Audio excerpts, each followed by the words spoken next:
Sometimes we have to ask ourselves, what's using my life? I heard a guy give a lecture one time where he said, we are today what we were when he was talking about the fact that to a great extent we behave, think, and react based on previous experiences we've had. One of the things we know about life is that it is always changing. Sometimes you're up, sometimes you're down. Sometimes things go really well and sometimes they don't. Sometimes you're happy and sometimes you're sad. Now that's that thing called life. And when we begin to understand and accept that reality that we will never ever have things just on an even keel all the time, that we're going to have some ups and some downs, we start to grow. But during those down moments, that's where the growth takes place. That's where the work is. See, anybody can feel good when they have their health, their bills are paid, they have happy relationships, and their business is successful. Anybody can be positive then. Anybody can have a larger vision then. Anybody can have faith under those kinds of circumstances, am I correct? But the real challenge of growth, mentally, emotionally, and spiritually, comes when you get knocked down. Somebody once said that adversity introduces a man to himself or a woman. How you handle it, that's where the growth takes place. When I was facing some challenges, I had a guy say something to me, and I suggest this is one of the first things you want to do when you're facing a challenge. You want to get unstuck. Evaluate where you are. Look at it. Assess yourself. Assess yourself and assess the situation. What brought you there? What role did you play? Earl Nightingale had a saying I like, all of us are self-made, but only the successful will admit it. What has brought you to this point? What did you learn from it? Are you learning anything, or are you doing it over and over and over again? Somebody once said that insanity is doing the same thing in the same way while expecting a different outcome. Are you going through it, or are you growing through it? Are you bigger and better because of it? Because it's not going to leave you until you grow through it. I was going through a major challenge in my life that was wearing me out, that was using me. You see, your mind, when you go to a service station to get gas, you don't just go in there and start pumping. When you push the lever up, it clears the previous bill. By the same token, if you want to begin to move, you've got to clear your mind of all the unnecessary luggage and baggage that's weighing you down. I couldn't move. I couldn't think about what I was going to do to get out of this situation because I was so concerned about what happened, about what he did to me, about how bad it was. I was so stuck in that, I couldn't even focus on what I should have done. I was feeling sorry for myself and angry, and none of that was taking me anywhere. So pretty soon I learned through effort, through a conscious, deliberate, determined effort, that I had to let it go. I had to forgive it, let it go, and begin to focus on developing myself. And I say to you, you're going to have people do things to you. Things are going to happen to you. And the most important thing to do is to harness your will, let it go, and move so you can grow, so you can get on with your life. It doesn't matter what happens to you. What matters is, what are you going to do about it? All of us have experienced some tragedy, and if we haven't, we will.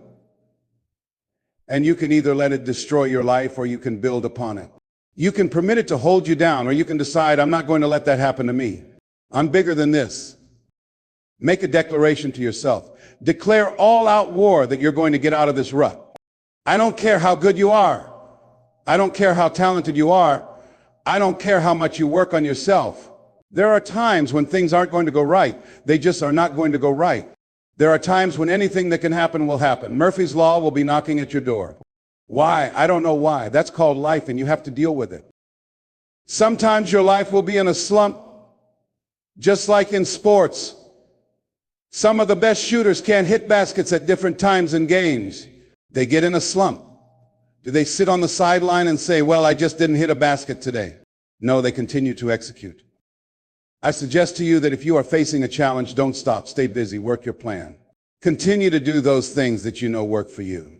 After you have evaluated yourself and the situation, continue to move. Stay busy. Stay busy. Stay busy. Find somebody that you can help so you can forget about yourself for a moment.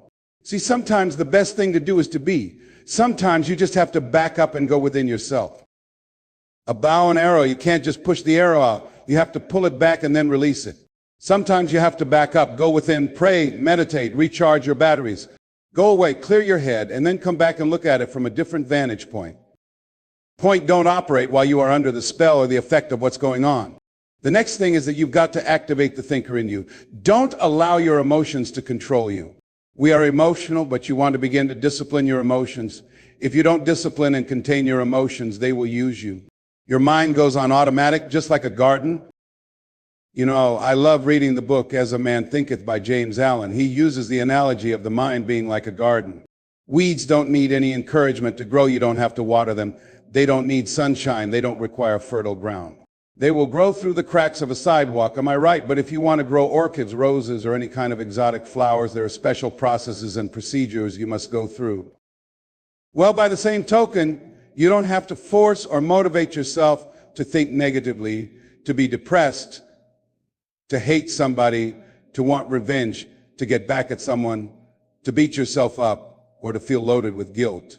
You don't have to make any effort to do that. Your mind is on automatic, and it will do that by itself. But if you want to begin moving into your own personal greatness, if you want to truly enjoy a happy, successful, healthy life, you've got to be willing to go against the tide. You've got to be willing to harness your will and say, in spite of this, I'm in control here. I'm not going to let this get me down. I'm not going to let this destroy me. I'm coming back, and I'll be stronger and better because of it. You have got to make a declaration that this is what you stand for. You're standing up for your dreams.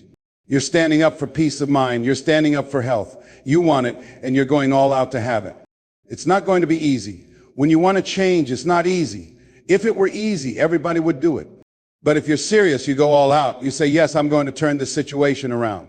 I'm not going to sit back and moan and cry over what happened, what went wrong, or who did what. I'm going to do something about this situation. The next thing that's important is to expect things to get better for you, because they are.